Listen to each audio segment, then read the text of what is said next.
Okay, so here we are at the electromagnetic experiment. We've been learning about electricity and about magnetism, and so we're going to put them together in this experiment, and hopefully we can make ourselves an electromagnet and watch electromagnetism in action.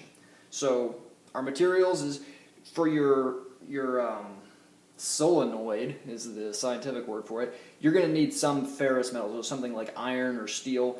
A nail is the quintessential electromagnetic solenoid, so I'm going to use a nail. But it has to be magnetic, because if you try and use something like brass or like aluminum, it's probably not going to work out for you very well.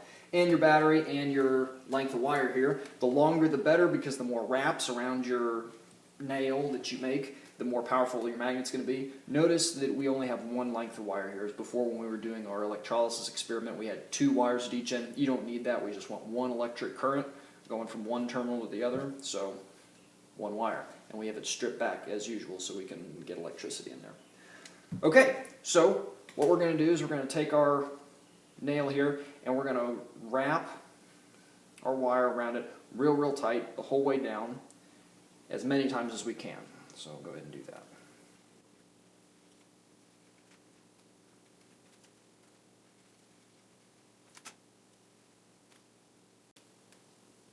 And be sure to leave a little distance between your nail and the ends of your wire so that you don't have your magnet tied right to the top of your battery the whole time.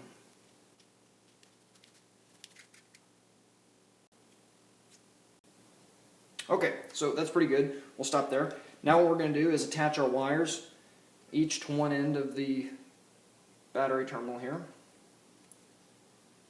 Just however you can get it, wrap it around there or whatever.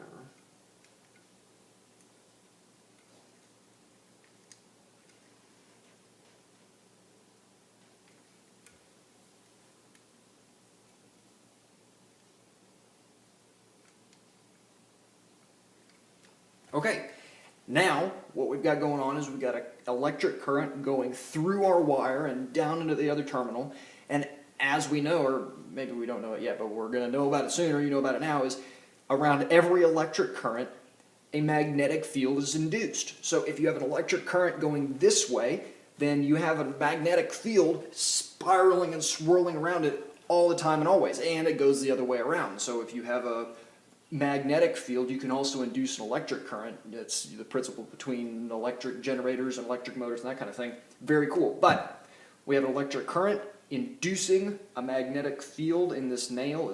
Every single one of these wires has a little bitty tiny magnetic field around it, and all together they're kind of swirling and combining into one, and the whole nail should be magnetized. So we'll test it out here and see if we can pick anything up with our little device here. And we can. Check it out. As we can pick up a paper clip there. We'll try our brass. As we expected, brass is not magnetized, so the nail doesn't care about brass. And neither is the aluminum. None of the coins is copper. And I don't know, maybe if there is actually nickel and nickels anymore, then apparently it's not magnetized. And I don't even know what's in quarters, so nothing there. We've got a steel knife here. And the magnet is definitely attracted to that. It's too heavy to actually pick it up, but he's sticking to it very well. And then, I don't know what's going on with this can here. We're going to find out. We're definitely attracted to the can. But the tab is aluminum. So again, there's no magnetism going on there. And then this part is also magnetized. So that's it. You know, you can play around with it, try magnetizing different objects, and if you can get stronger and stronger batteries, you'll get better and cooler magnets and stronger magnets. So speaking of magnets, we have a magnet here that is aligned to true north. This is a compass, and we're going to see how it's affected by the magnetic field. So, of course, if we have our electromagnet here hooked up and near it, we should see a major affection. See, it's already starting to turn. So, can we see the magnet still here? It's true north. That's north, the north direction. And as I bring the magnet closer, see, it's already starting to get a little bit uncomfortable with this magnet being close. And as we get closer and closer and closer, there's a definite switch towards the magnet. It's not really feeling that magnetic north of the Earth anymore. It's feeling the magnetic north of this nail electromagnet thing that we've created here.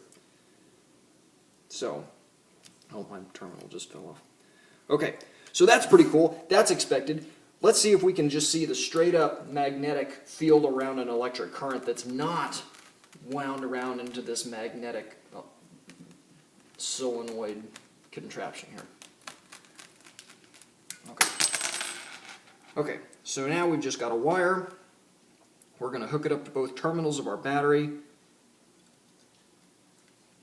and create an electric current through this wire. Very simple, straightforward. There's nothing going on fancy, just electric current from one end to the other.